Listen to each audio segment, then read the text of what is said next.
Welcome back, everybody. It's another episode of Touched by a Horse. I'm your co-host, Chris Angel, and I'm here with your host today, Glenn Weissel. Hello, Glenn. Hello, Chris. How are you? I am digging that Beatles artwork behind you. All right. Yeah, thank you. Yes. Love the Beatles. Same here. Ever since I was 8 years old. So, still a part of my life. That's awesome. I love it. So good. So good. What an era.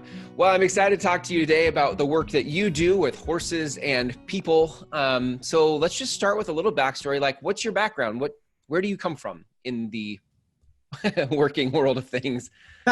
Right. So 40 years in technology in corporate America. I worked for a variety of companies. Some of my best experiences in my 40 years there have been at Starbucks. And just a great philosophy, great community-oriented company. And I learned a lot about how to be out there in the world sharing what's best of the best. Yeah, I love it. I love it. And so now you're finding yourself into a new chapter. I actually don't know how new the chapter is for you, but now you're actually doing some equine gestalt coaching, yes, for people in corporate America?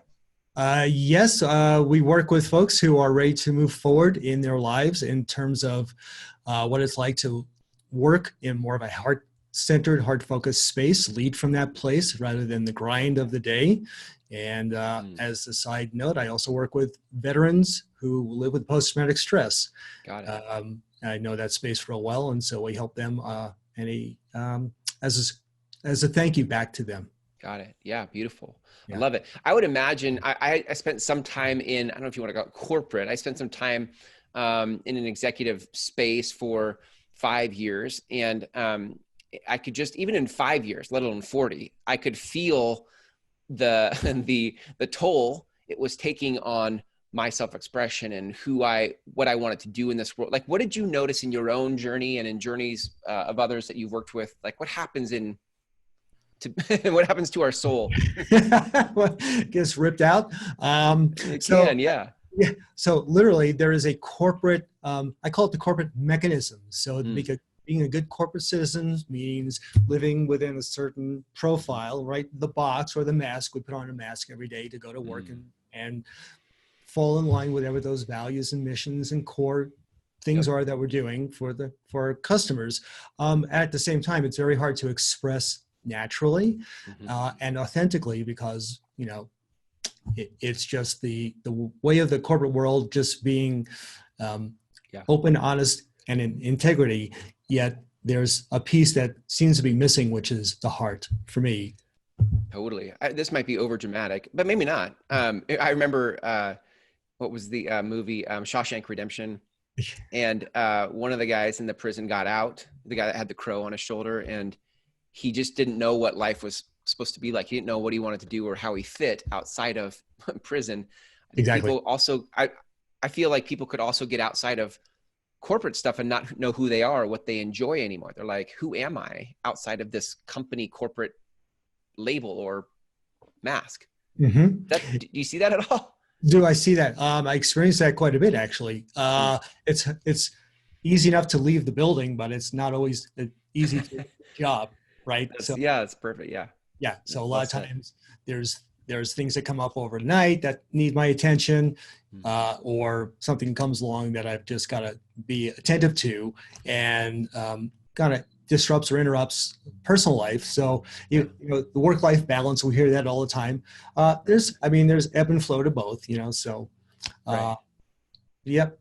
Where do you feel like people get like in the corporate side of things? Where do people get stuck? What do they keep bumping up against that doesn't feel good, but they keep suffering or surviving it? Right. Primarily, it's the bottom line of being a profitable business, whether it's for-profit or nonprofit. There's still investors who want to return on their investment. There's something called disruption in the marketplace. It's been for a while where competitive companies are doing something that creates something brand new in the industry, and so every company then scrambles to keep up. So it's a dog-eat-dog world out there. It's totally focused on the finances and the money of the day, right? Yeah, right. So, very short-term vision. There was there's a tool in Google where you can actually search words that trend over the years. Like, so you could actually probably search something like hustle, the word hustle or the word grind. Right. And I think there's some that's been prevalent in some, I think lately a lot in social media, et cetera. But I think that corporations start, or people in corporations starts to feel the implications of that hustle and grind all the time. Without a doubt. So, I mean, the word grind, I think of like a coffee grinder, put the Yeah. beans in and out comes the grounds. Yeah. That's sometimes how I can feel, or how I think a lot of people feel. Just Yeah. stresses, chronic stress, trauma has a huge impact on our health. And then we're, needing to be away from work and not necessarily on vacation. Right. Maybe they got to take sick days off, whatever. But yeah, grind is a great word. Why do we, it's so interesting. Why do you feel like we stay, like nobody wants to be ground up into dust, but like coffee grounds, why do we stay, do you think? Maybe because we don't know there's something better on the other side. Mm. Or I have seen people think the grass is greener on somewhere else, and they have come back to say, you know what, it's not much better out there. It's just the same thing, only worse, depending on the company. So it's a mindset really about what are we willing to take on and live with and put up with, and for how long. Yeah, I feel like that's the issue, is how long. Because I think at some point, unless you're just going to do that forever, and I think ultimately your audience isn't people who are going to just like suffer the rest of their lives. Your audience are people who are looking for some fresh air, something new, something that feels more of a self-expression. So what is there anything possible on the other side of this corporate grind? Like, is there life after corporate grind, or? Yeah. Just add a little hot water, you got some coffee going on, but right. Yeah, there is actually, and my own practice of meditation mindfulness has helped me realize that there is life even in the grind, is to let a lot of stuff flow by rather than taking it on and getting really stressed out, because that's not going to change. If I don't change my mindset or how I feel about something, or respond versus react, it's all going to just, might as well bang my head against the wall for a few more years. And I chose to not do that. I choose to not do that every single day. So there are a lot of people who are in the same space that I've reached, and I know that they want what I have to offer, and I am available to help anyway. That's beautiful. So actually what I heard something in there that was, and I just sort of default to like, I'm going to leave corporate stuff and move into my own thing, because that was my path. But I feel like you also said like, you could actually stay in the job you're in, but you could do it in a way that actually didn't feel like hustle and grind, but felt like a self-expression for you. You didn't say it in those words, but is that what you're saying? Like, could I actually stay in my job, but actually have a different experience of it? No, absolutely. And I'm not saying that people have to leave their job and go find something else, because it's all about who are they on the inside, and how are we responding to whatever's going on in the world. So location or job doesn't matter. It's really, what's happening internally with us. And when we reach a point in our lives, maybe it's an age thing, maybe it's an experience or an event that gives us a wake-up call, and we say, man, something's got to change. And so yes, that's actually a really super helpful. I feel like if you listening to this have ever said to yourself, something's got to change, that's a good indication that you're like getting, like when the student's ready, like you're getting ready. Because if you're starting to say things like, man, I'm not sure if I can keep this up, or something's got to change, then that's a good indication that you're ready for something new. You're ready for what's next. Exactly. How do we start to, I think in order to get to this other place, this new experience of our work, something has to shift in our head. Like there has to be a different paradigm that I start to embrace. What are some of the ones that were helpful for you? Like, how did you start to think differently to get to this place that you're in now?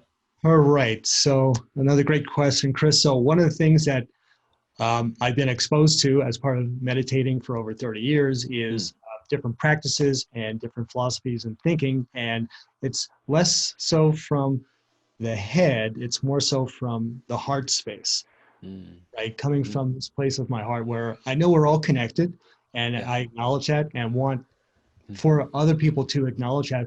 When we're in our heads, we're really running a lot in the mental state, and could be based on a lot of, definitely on ego, definitely on fear, and there's just a better way of living, which is, our heart really has more of the thinking, quote unquote, neurons than the brain does, and the heart is informing the brain, and the brain's just making the body respond all the time. So, and this has been scientifically proven through the HeartMath Institute, of which I'm a member. So I know there's a lot of data out there to say, let's come from a heart space. Let's try something different and see how well that works.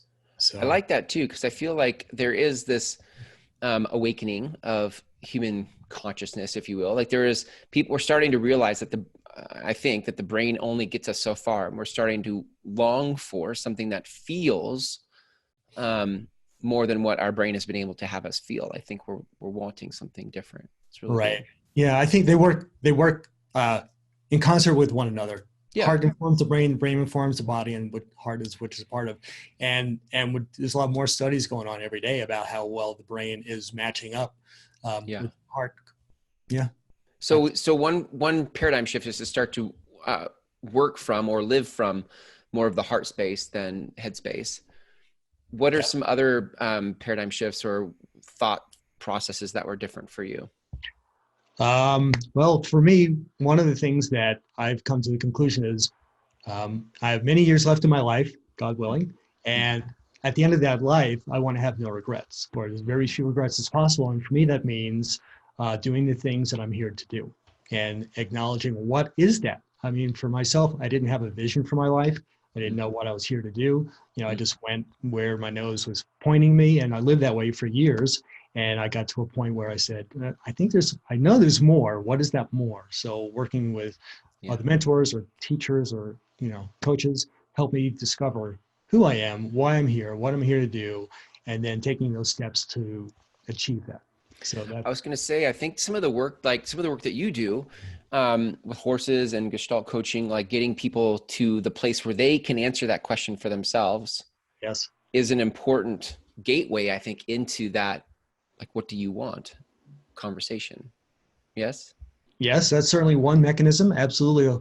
When we work with the horses have an amazing ability to help people just drop a lot of stuff and come out of their heads and really start feeling into their bodies. And a lot of the work that we do as Gestaltists are somatically induced, which means we constantly checking with people. What are you aware of in your body? Where are you feeling that? What is it telling us? What do we work with to help make the next move, the next transition, whatever? The horses help facilitate that, and it's an amazing process. I'm a benefactor of working with horses, for several years, achieving my certification. So we know it works, and it's very powerful. It's so good too, because I think, especially in corporate America, in the business world, there's book after book and conference after conference. There's all of these external answers where we can start to try to look for answers. I mean, this is my story, just looking outside myself for what's next and what do I want. And I would just, so I had amassed this huge library of thoughts and ideas that I don't know that they were really mine. I think something about them might have inspired me, but as I've gotten older, I'm like, is that really what I wanted? Right. So I think it's the somaticness of it, like getting back in touch with me, has been an important piece for me. And it sounds like it's been an important piece for you to really start to know what's authentic, what's true for you, and what isn't. Absolutely, Chris, and that's a great notice on your part as well. Our answers come from within, and a good coach will help bring out the answers from people.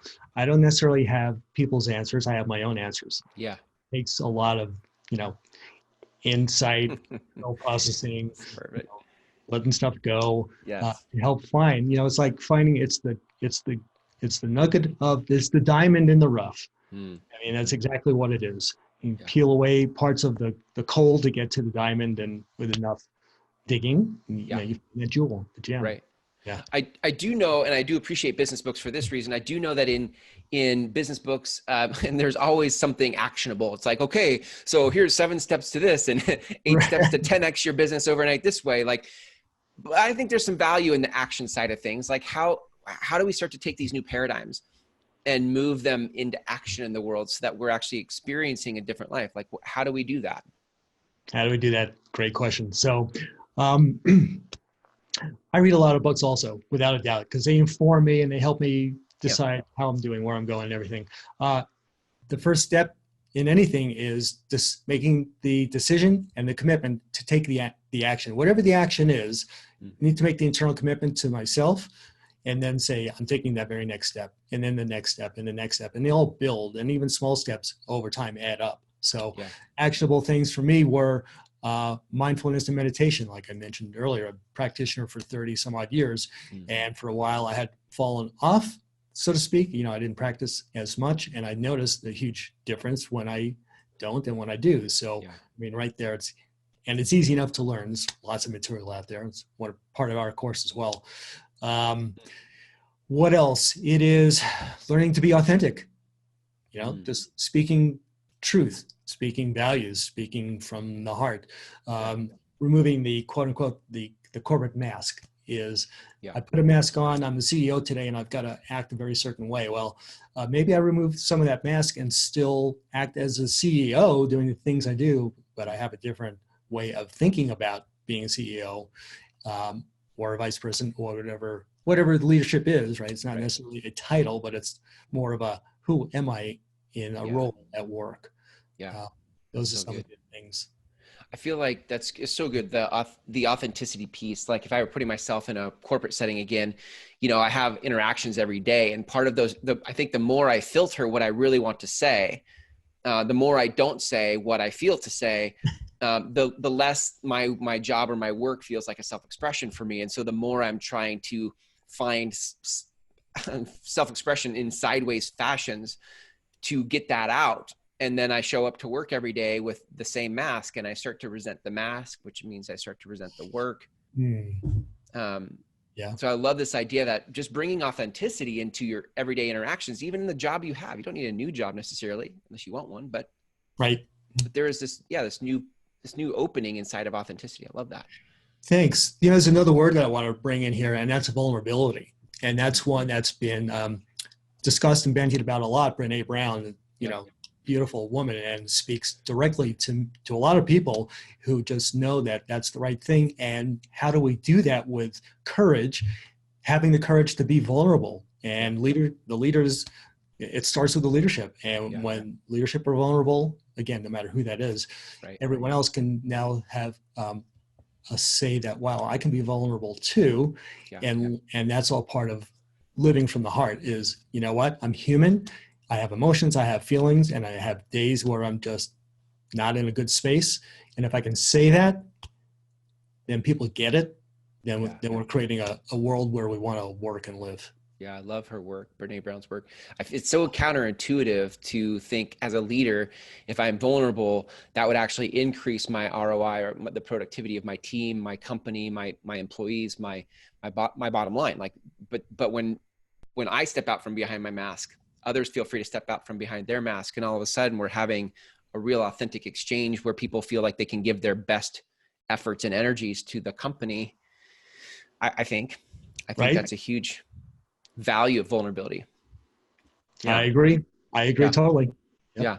So walk me through then how do you help? So let's say somebody comes to you and maybe it's a team or it's an individual, they want to work with you to get back into that place of their heart and lead from that place. How do you work with them? Like, do you do, is it virtual coaching? Do they have to be local and they come into a round pen with a horse? Like, how does it work? Right. Best method is to come into the round pen with the horse for sure.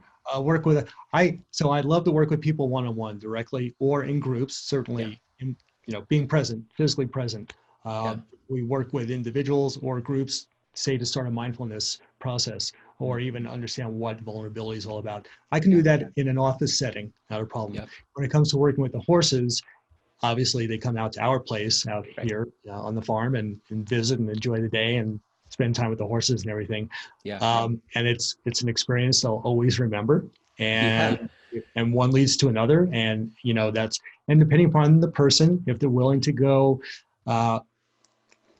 it's all about releasing and being whole, right? And so we're always, who we are today is based on who we were as children, our influences, parental, schools, everything. And any traumas that might have happened are stored in ourselves. So that's part of the work that we do, the horses do, is to help people release stress and trauma that's built up and a lot of other stuff. And then we can be much more of who we are naturally, authentically. And, it's a lifetime experience. I remember in the late 90s, early 2000s, like ropes courses were really popular for businesses to take their teams out to ropes courses. I would think, and they're still around today. I think it would be an amazing experience, a team experience to come out to your farm and being around Penn with my team and Yes. have an experience, a somatic experience with my team, right there with the horse, and having you facilitate that, I think that would be an incredible experience for sure. Yeah, thank you. We have done some team work before with folks, and they have found not only do they come away with something that they can find individually very satisfying, but now that as a group, especially a leadership group, they're much more cohesive. They can look at one another the next day and just look in each other's eyes, and they know what they went through. Yeah. And that's a huge bonding experience. Yeah. How often do you have bonding experiences in the office? Yeah, right. And it's not just like the thing I love about this work is that it's not just like, like a conference and we had a shared experience. It is actual work that stays with you because it's somatic, because it works here. Exactly right. Right there, right to the heart. Yep. Yeah. So there's like shelf life to this change, this experience, right? It's not like it evaporates tomorrow, you know? No, not at all. Yeah, it's so good. I love it. Well, Glenn, if people want to reach out to you, they want to learn more about the work you do, maybe they want to come out to your farm, they want to learn where your farm is, or they just want to bring you into their company. How can people reach out to you? Excellent. So thank you. Our website is harmoniesheartcoaching.com.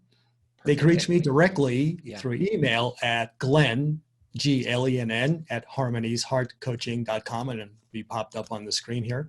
Perfect. Or a phone number, 720-585-9828.